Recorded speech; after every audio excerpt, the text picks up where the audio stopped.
शांताकारं भुजगशयनं पद्मनाभं सुरेशं विश्वाधारं गगनसदृशं मेघवर्णं शुभांगं लक्ष्मीकान्तं कमलनयनं योगिविरधानगम्यं वंदे विष्णु भवभयहरं सर्वलोकैकनाथं। जय श्री हरि विष्णु, जय श्री राधे कृष्ण। आप सभी का हमारे YouTube चैनल पे बहुत बहुत स्वागत है। आइए सुनते हैं पाप मोचनी एकादशी व्रत की कथा। आप सभी भक्तों को पाप मोचनी एकादशी व्रत की ढेर सारी शुभकामनाएं। आप सभी के जीवन में लक्ष्मी नारायण की कृपा से आप सभी को सभी प्रकार के सुख और समृद्धि की प्राप्ति हो। भगवान आप सभी के इच्छाओं को पूर्ण करे। एकादशी का व्रत, जो कि हर माह के कृष्ण पक्ष और शुक्ल पक्ष की एकादशी तिथि के दिन इस व्रत को किया जाता है। इसे एकादशी या 11 व्रत के नाम से जाना जाता है और हर एकादशी व्रत का अपना अपना विशेष महत्व माना गया है। इसी प्रकार से चैत्र मास के कृष्ण पक्ष में पड़ने वाली पाप मोचनी एकादशी का व्रत, जो कि यह सभी प्रकार के पापों को नष्ट करने वाली है। इस व्रत के प्रभाव से व्यक्ति के सभी प्रकार के पाप और ताप नष्ट होते हैं। यह पिशाच तत्व आदि से मुक्ति प्रदान करने वाली है। जो भी भक्त सच्ची श्रद्धा के साथ, नियम और निष्ठा के साथ पाप मोचनी एकादशी का व्रत करते हैं, इस दिन भगवान विष्णु के चतुर्भुज स्वरूप का पूजन करते हैं, तो भगवान की कृपा से उनके सभी प्रकार के पाप और ताप नष्ट होते हैं।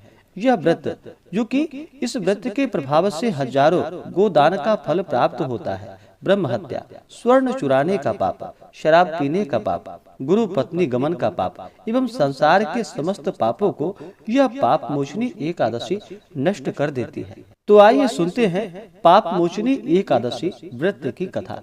अगर आप कथा के लिए एकादशी व्रत के उपलक्ष्य में ब्राह्मण दक्षिणा, अन्नदान, वस्त्रदान आदि के लिए ब्राह्मण दक्षिणा देना चाहते हो, तो आप अपने श्रद्धा और सामर्थ्य के अनुसार हमें डिस्क्रिप्शन में जाकर के वहां से गूगल पे, फोन पे या अकाउंट नंबर के माध्यम से आप अपनी श्रद्धा और सामर्थ्य के अनुसार हमें ब्राह्मण दक्षिणा प्रदान कर सकते हैं। तो आइए सुनते हैं पाप मोचनी एकादशी व्रत की कथा। तो बोलिए प्रेम से भगवान श्री हरे विष्णु की जय, माता लक्ष्मी की जय, भगवान श्री कृष्ण की जय, एकादशी माता की जय, सर्वदेवी देवता की जय। महाराज युधिष्ठिर ने भगवान श्री कृष्ण से कहा कि हे प्रभु, आपके श्री मुख से इन पवित्र कथाओं को सुनकर मैं कृत्य हो गया, परंतु मेरी अभिलाषा घटी नहीं, वरन बढ़ती ही जा रही है। उसी के वशीभूत हो मैं आपसे पुनः प्रार्थना करने की दृष्टता करके आगे कथा सुनने की अभिलाषा रखता हूँ। अब आप कृपा करके चैत्र कृष्ण एकादशी व्रत की विधि एवं महात्म्य मुझसे वर्णन कर मुझे कृतार्थ कीजिए। पांडु नंदन के ऐसे वचन को सुनकर भगवान श्री कृष्ण बोले कि हे राजा, यही प्रश्न एक बार महाराज मानधाता ने महर्षि लोमस जी से किया था। अस्तु, अब मैं वही कथा जो महर्षि लोमस जी ने मानधाता को सुनाई थी, आज तुम्हें सुना रहा हूँ। ध्यान पूर्वक सुनो। हे राजा, चैत्र कृष्ण एकादशी का नाम पाप मोचनी एकादशी है। इस एकादशी का व्रत करने से मनुष्य पिशाच तत्व से मुक्त हो जाते हैं। अब मैं तुम्हें इसका एक प्राचीन इतिहास सुनाता हूँ, तुम ध्यान पूर्वक सुनो। चैत्ररथ वन में, जहाँ पर पहले अप्सराएं निवास करती थी और जहाँ पर सदैव ही वसंत विराजमान रहता था, नाना प्रकार के पुष्प खिलते थे और नाना प्रकार के पक्षी कलरव किया करते थे। इंद्रादि देवताओं का वह क्रीड़ा स्थल था और किन्नर वहाँ पर विहार करते थे। उसी सुंदर और रमणीक स्थान में महर्षि मेधावी तपस्या कर रहे थे। एक दिन मंजू घोषा नाम की एक गंधर्व कन्या ने वहां जाकर मेधावी मुनि का अवलोकन किया और उनको देखकर उन पर आसक्त हो गई। यद्यपि अपने मन को बहुत समझाया, मगर वह नहीं माना। तब हाथ में सितार ले उनके पास जाकर बैठी अपनी वीणा विंदिक कोकिल कंठ से मधुर गान कर उनको मोहित करने का जाल फैलाया। उसको वहां उपस्थित देखकर भगवान शंकर के प्राचीन शत्रु कामदेव शिव भक्त मेधावी मुनि को पराजित करने में तुल गया। अप्सरा की भौहें को कमान, कटाक्ष को प्रत्यंचा, नेत्रों को बाण बनाकर मंजू घोषा को उनका सेनापति बना दिया और आन बान और शान के साथ मुनि पर चढ़ाई कर दी। मेधावी ऋषि युवा, स्वरूपवान और तेजवान व्यक्ति थे। उनको देखकर स्त्रियां अनायास ही उनकी ओर आकर्षित हो जाती थी। कामदेव की सेनापति मंजू घोषा ने मुनि के सम्मुख समीप ही बैठ मधुर गान आरंभ कर दिया। स्वर लहरी की सुरीली तान से ऋषि का ध्यान भंग हो गया और मंजू घोषा पर दृष्टि पड़ते ही उस पर मोहित हो गए। मुनि को अपनी ओर आकर्षित देख मंजू घोषा अपनी समस्त क्रीड़ाएं एकत्रित कर उनके पास गई। महामुनि उसके रूप पर ऐसे मोहे कि समस्त शिव चरित्र क्षण मात्र में ही भूल गए और मंजू घोषा के साथ रहकर काम क्रीड़ा करने लगे। भोग विलास करते करते जब बहुत दिन हो गए तब मंजू घोषा ने मुनि से जाने की आज्ञा मांगी। कामाशक्त मुनि ने कहा, अभी ठहरो, आज ही तो आई हो। मंजू घोषा मुनि के वचन को सुनकर यद्यपि भयभीत हुई तथापि कामवश फिर रुक गई, मगर अब उसका चित्त भावी अनिष्ट की आशंका से चंचल रहने लगा। मंजू घोषा मुनि के पास 57 वर्ष 9 मास 13 दिन तक काम क्रीड़ा करती रही, मगर मुनि के लिए अभी वह पहले ही रात थी। एक दिन मंजू घोषा के आज्ञा मांगने पर मुनि ने वही प्राचीन पाठ दोहराया। तब उसने भयभीत हुए किंचित मुस्कुराकर कहा कि प्रभु, कितनी संध्याएं आई और चली गई, मगर आपको अभी एक ही रात हुई है। मंजू घोषा के ऐसे वचन को सुनकर मुनि की मोह निद्रा भंग हुई और उन्होंने ध्यान करके अपने चरित्र को देखा। रहस्य जानकर मुनि अत्यंत क्रोधित हुए और कहने लगे कि हे दुष्टे, तुम्हें बार बार धिक्कार है। तूने मेरी अब तक की सारी आराधना नष्ट कर दी, अतः तुम पिशाचिनी हो जाओ। मुनि के श्राप से मंजू घोषा पिशाचिनी हो गई और मुनि के चरणों पर गिरकर कहा कि प्रभु, मैं निरपराधिनी हूँ, मेरा क्या दोष है? आपने मुझे व्यर्थ ही श्राप दे डाला, अतएव अब जो होना था सो हो गया। अब आप कृपा कर शाप मोचन का उपाय कहिए। मंजू घोषा की ऐसी दीन वाणी को सुनकर मुनि का क्रोध नष्ट हो गया।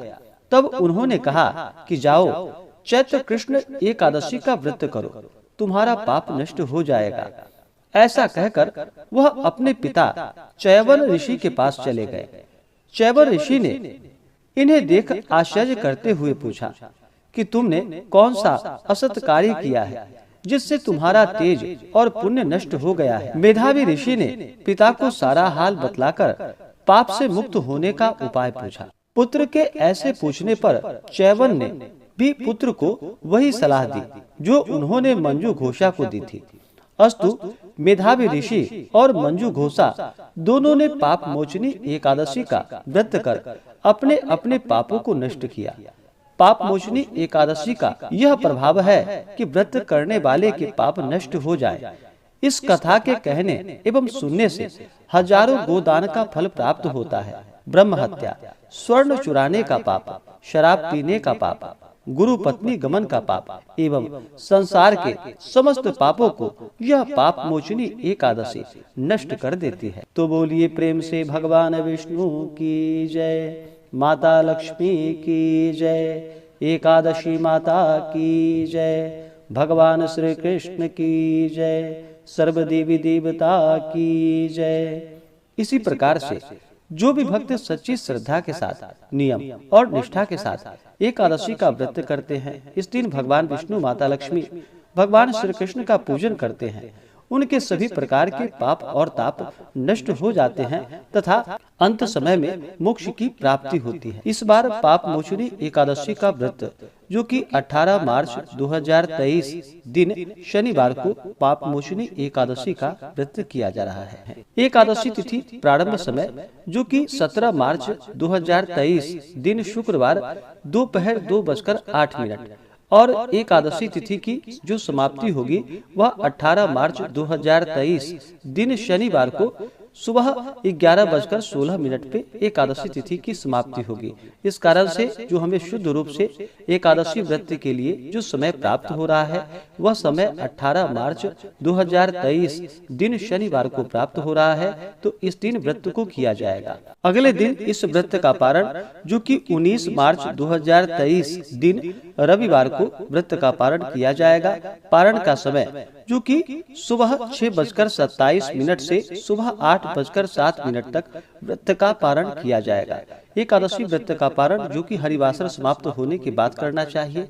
हरिवासर का समय जो कि द्वादशी तिथि का पहला चौथाई हिस्सा वह हरिवासर का होता है। तो इस कारण से हरिवासर समाप्त होने के बाद ही व्रत का पारण करना चाहिए। पारण जो कि 19 मार्च को सुबह 6:27 से सुबह 8:07 तक व्रत का पारण कर लेना चाहिए। पाप मोचनी एकादशी व्रत का पारण इस बार जो कि गो घृतेन पारणम यानी कि गौ घृत से इस व्रत का पारण किया जाएगा। यह संभव ना हो पाए तो आप तुलसी दल जल से या फल से व्रत का पारण करें।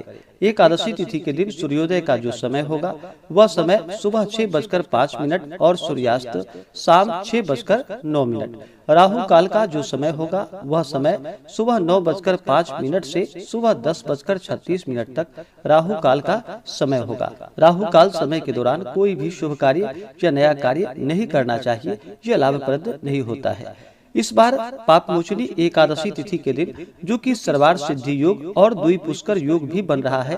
सर्वार्थ सिद्धि योग जो कि सुबह 6:28 से रात्रि 12:29 तक और द्विपुष्कर योग जो कि रात्रि 12:29 से अगले दिन सुबह 6:27 तक। तो आशा करता हूँ कि यह जानकारी आपको अच्छा लगा हो। ऐसे ही ज्ञानवर्धक जानकारियाँ प्राप्त करने के लिए हमारे इस चैनल पे अगर आप नए हैं तो चैनल को लाल बटन दबा करके सब्सक्राइब करें। साथ में बेल आइकन घंटी को दबाएं ताकि मेरे वीडियो का नोटिफिकेशन आपको समय से मिलता रहे। वीडियो को लाइक करें, शेयर करें। सुखी रहें और स्वस्थ रहें। जय श्री राधे कृष्ण। धन्यवाद।